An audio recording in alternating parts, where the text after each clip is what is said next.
निरूपण करताय मनुष्याला जीवनामध्ये नेमकं काय करायचं आहे.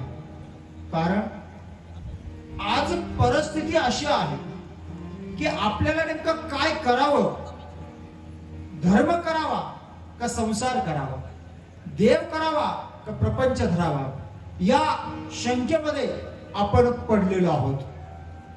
परमार्थ करायला सांगितलं तर आपल्याला संसारिक कर्म पाठीमागे ओढत असतात आणि संसारिक कर्म करावं तर देव अंतरतो आहे. भक्ती करू का भजन करू, सांगा मी काय करू. संत देवाला हेच विचारतायत का नेमकं मी करू तरी काय. आणि हा प्रश्न